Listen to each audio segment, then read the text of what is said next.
ambayo inatangulia na siku ya vijana ulimwenguni kote, ambao ukipenda Global Youth Day, ambayo inakuwa pia ni launch ya Youth Week of Prayer. Tulikuwa na Global Youth Day siku ya jana, na vijana wetu ulimwenguni kote wa Kiadventista wa kanisa la Sabato wametembea, wameondoka, and we were reaching out to the community. Mwaka our theme imekuwa art a community transform. Ukumbusho tu kidogo, last year tulikuwa na theme ambayo ilisema show up in the city.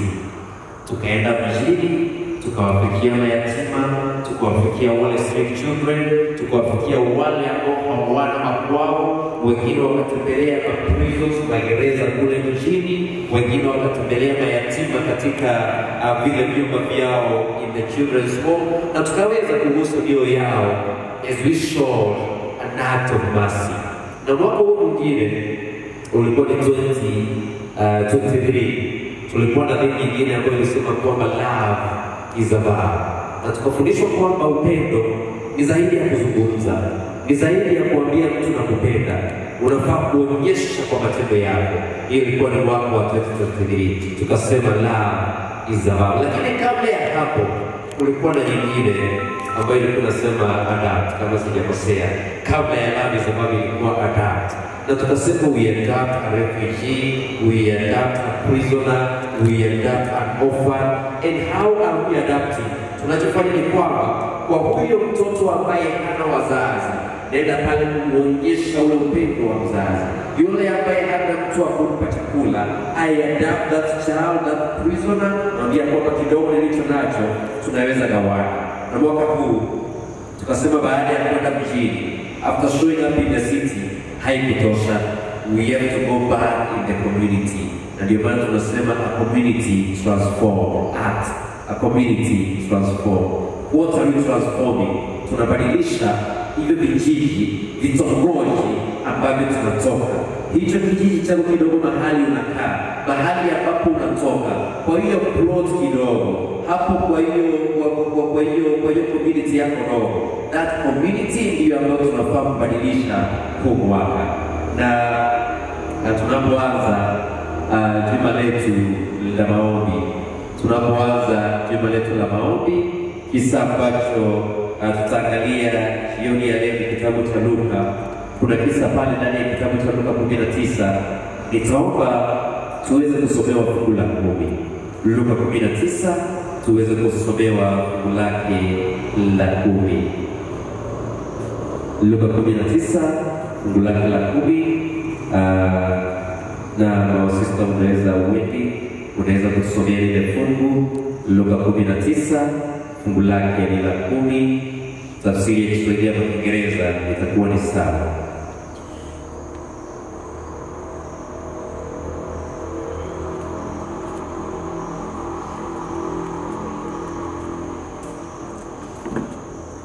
Luka 19 fungu lake la 10 inasema namna gani?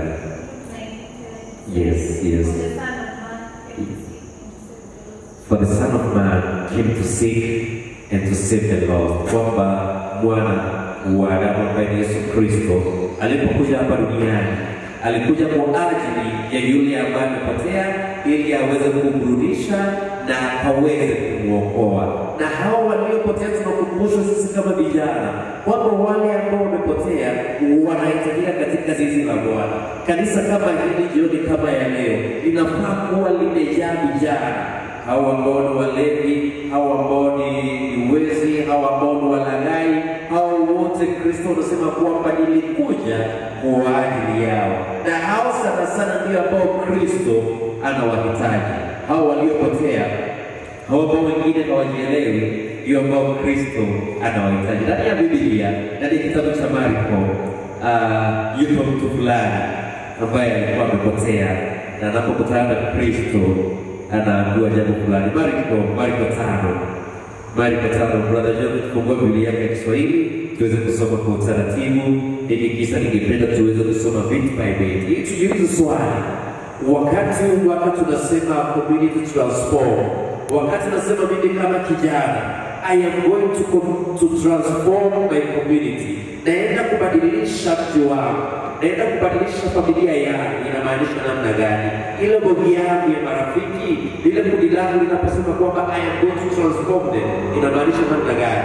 Mimi si mzuri, mimi ni mwenye dhambi, mimi sifai. Na hata hii tabia ya kutransform, mimi mwenyewe huenda sijakuwa transform, lakini ndani ya Biblia kuna kisa ambacho tunakipata anzia fungu lake la pili, Marko 5 kuanzia fungu la pili. Marko 5 kuanzia fungu lake la pili, kisa ambacho main character ni Yesu Kristo mwenyewe.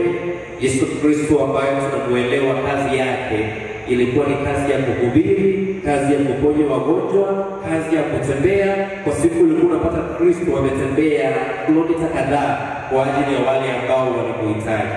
Tunapofika Marko 5 fungu la pili nasema namna gani? 5 fungu la pili. Ngoja tusome kama umefika pale, ni kama Marko hiyo baada ya kitabu cha Mathayo. Nasema alipokwisha kushuka chomboni, alikutana na mtu ambaye ametoka makaburini mwenye pepo mchafu. Nasema alikuwa pale makaburini, wala hakuna mtu yeyote aliyeweza kumfunga tena. Asante sana. Hatukufikisha pale kwanza. Kisa kinaanza na kusema kwamba aliposhuka kutoka chomboni, chombo ni moto, na huyu ni Yesu Kristo. Yesu Kristo alikuwa ile ngambo nyingine na wanafunzi. Alikuwa amehubiria watu, amelisha watu, watu wamemfuata, akasema nimechoka, sisi na wanafunzi waje tuvuke tuende ile ngambo nyingine ya mto. Kwa bahari kukawa na mawimbi, kukawa na msukosuko, ikawa meli ama kile chombo alichokuwa nacho kimeyumbayumba, akatuliza bahari. Na baada ya safari mrefu, siku ya Yesu Kristo, it was a very busy day. Alikuwa amechoka kiasi kwamba hata alipokuwa chomboni akaamua kwenda mpaka kule nyumba uweze kupumzika kidogo. Akawa amefunga macho, amepumzika kidogo kuwa alikuwa amechoka. Lakini hatimaye baada ya siku mrefu na baada ya safari mrefu, Yesu Kristo akafika ng'ambo ya mto. Na anaposhuka kwenye chombo, tunaambiwa kwamba yupo mtu aliyekuja kumlaki Yesu Kristo. Yesu Kristo akiwa amechoka. Ingekuwa ni mimi nimechoka baada ya siku mbili namna ile, na kichwa changu nasikia ni kama hata hakiko sawa, mawazo yamenisonga kabisa, mwili umechoka, ningetamani angalau atakayenilaki ni mtu ambaye atakuja hapa na kachupa ka maji aniambie, mchungaji, pole sana kwa safari, pole sana kwa kazi ngumu ambayo umeifanya siku ya leo, chukua maji uweze kunywa. Akuwe mtu hapo kando amesimama hata na farasi wake ama hata na punda, sema kwamba kwa umechoka, singependa uweze kutembea tena, kalia kwenye hili gari langu niweze kukupeleka mpaka mahali ambapo unaenda. Ningetamani kwamba mama yangu ambaye nampenda sana angekuwa pale kunilaki baada ya safari mrefu, anikubatie, aniambie, mwanangu, karibu nyumbani, umechoka lakini nishakuandalia hata maji ya kuoga, twende nyumbani, chakula cha jioni kiko tayari. Lakini Yesu Kristo baada ya siku mrefu, baada ya safari mrefu, inatokea kwamba anaposhuka tu kwenye chombo, anapokanyaga chini tu hivi, anayemlaki ni nani? Ni mtu ambaye alikuwa na mapepo, mtu ambaye alikuwa amepagawa. Huyo ndiye alikimbia kwa Yesu Kristo akimlaki. Just imagine, baada ya safari mrefu, brother Nyangeri, umesafiri kutoka Kisii, umekuja umefika mpaka hapa Tharaka ama hapa Chogoria, na unaposhuka tu kwa gari lako namna hii, umechoka kabisa.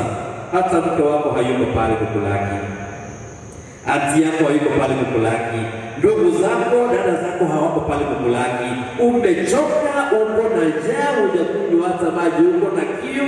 Unapotutamani kwamba wapo watu ambao watakulaki kwa kuwa wamekubizi, unapatana yule mwenda wazimu in your community, na anakuja yule ambaye anajulikana karibu na kila mtu kwamba yule anakuwa mwenda wazimu. Huyo ndiye anakuja, wengine wanabeba magunia yako na takataka, amevalia matabara, anaondoka uchafu, wengine wananuka hata kuoza.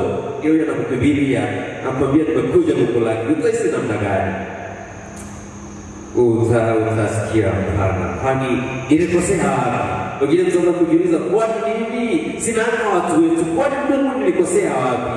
Yesu Kristo analakiwa na mtu ambaye alikuwa na mapepo, na tunaambiwa kwamba makazi ya huyu mtu yalikuwa ni makaburini. Hakuwa analala nyumbani, alikuwa anaishi makaburini, na kule makaburini Biblia inatuambia kwamba alikuwa anayachukua yale mawe ya makaburi. Makaburi ya nyakati zile si kama nyakati hizi, yalikuwa ni makaburi yanajengwa, yanakorogwa vizuri, yanawekwa mawe mengine hata tile, yanapakwa vizuri. Sasa huyu mwendawazimu malazi yake alikuwa kwa makaburini, na Biblia inatuambia kwamba alikuwa anachukua yale mawe ya makaburi anajikatakata. Kwa hivyo mwili wake ulikuwa umejaa vidonda, mwili wake una vidonda ambavyo havingeweza kupona.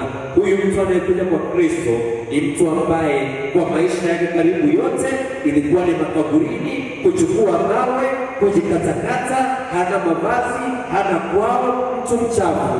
Ndiye anayemlaki Yesu Kristo, lakini anapomlaki Yesu Kristo, Yesu Kristo hakumfukuza.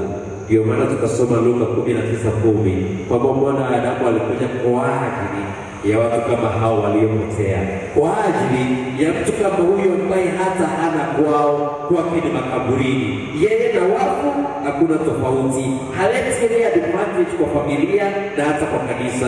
Yesu Kristo akielewa hivi hakumfukuza. Na Biblia inasema kwamba tunaposoma fungu la 5, nitaomba tusome fungu la 5. Kumbe tunasema namna gani? Marko 5 fungu la 5. Yes. Inasema hivi. Na siku zote, siku na mchana, alikuwa hapo makaburini na mlimani, akipiga kelele na kujikata hata na mawe. Biblia inasema kwamba siku zote za huyu kijana, siku zake zote zilikuwa ni siku za kilio. Siku zake zote za maisha yake zilikuwa ni siku za maumivu, zilikuwa ni siku za huzuni nyingi tena sana. Zilikuwa ni siku ambazo hata yeye mwenyewe angepewa nafasi aweze kuzibadilisha, angefurahia tena sana, kwa maana ni siku za uchungu, siku za maumivu, siku ambazo ni za kutengwa hata na the community, ametengwa hata na jamii. Lakini Kristo anapomuona yule kijana, Marko 5 fungu lake la 6, Biblia inasema namna hii.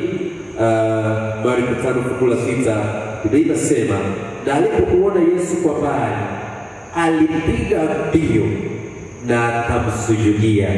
Yule mtu wa makaburi, yule mtu mwenda wazimu, yule mtu mwenye mapepo, anapoona Yesu Kristo, Kiingereza kinasema kwamba he ran and he worshiped. Kumbe watu ambao wamepagawa wanaweza kuabudu. Ndio.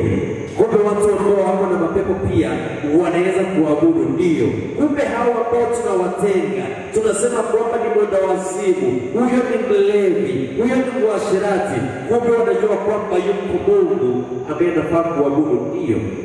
Unapokuja kwa ibada, hatufai kuwafukuza. Yeyote anayekuja mbele za Yesu Kristo hafai kufukuzwa. Fungu la 7, akapiga kelele kwa sauti kuu akisema, mimi nina nini nawe, mwana wa Mungu aliye juu? Na kuapisha kwa Mungu usinitese. Mtu mwenye mapepo, mtu aliyepagawa, anapoona Yesu Kristo, he was able to recognize that this is the Son of God. Anamtambua Yesu Kristo kama mwana wa Mungu, anamtambua kama Kristo aliye na nguvu, aliye na uwezo ya kuondoa mapepo yaliyokuwa ndani yake. Kuna Wakristo wengine tumeshindwa hata na mapepo. Kuna Wakristo wengine tumepitwa hata na wale wenda wazimu.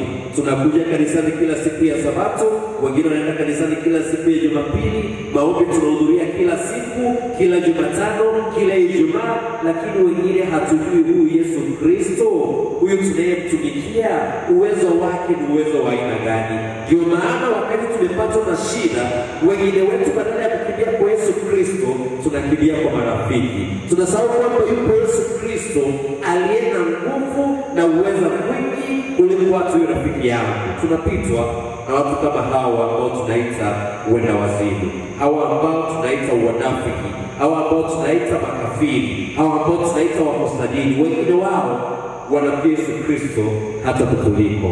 Anapomuona Yesu Kristo, sema kwamba najua kwamba ni mwana wa Mungu aliye juu. Usije ukatutesa sisi, usinitese mimi pamoja na mapepo yaliyo ndani yangu kwa haraka kubwa na nane, kwa sababu amemwambia, ewe pepo mchafu mtoke mtui. Fungu la 9 akamuuliza, jina lako ni nani? Yesu Kristo akamuuliza yule mtu, jina lako ni nani? Akamjibu, jina langu ni Legioni, kwa kuwa tuko wengi. Akamsihi sana wasiwapeleke nje ya nchi ile. Na hapo mlimani palikuwa na kundi kubwa la nguruwe wakilisha. Pepo wote wakamsihi wakisema, tupeleke katika nguruwe tupate kuwaingia wao. Akawapa ruhusa, wale pepo wachafu wakatoka, wakaingia katika wale nguruwe, nalo kundi lake likateremka kwa kasi gengeni, wakaingia baharini, wapata nguruwe 2,000 wakafa pale baharini. Wachungaji wao wakakimbia, wakaieneza habari mjini na mashambani. Watu wakatoka waliona lililotokea, wakamwendea Yesu, wakamuona yule mwenye pepo ameketi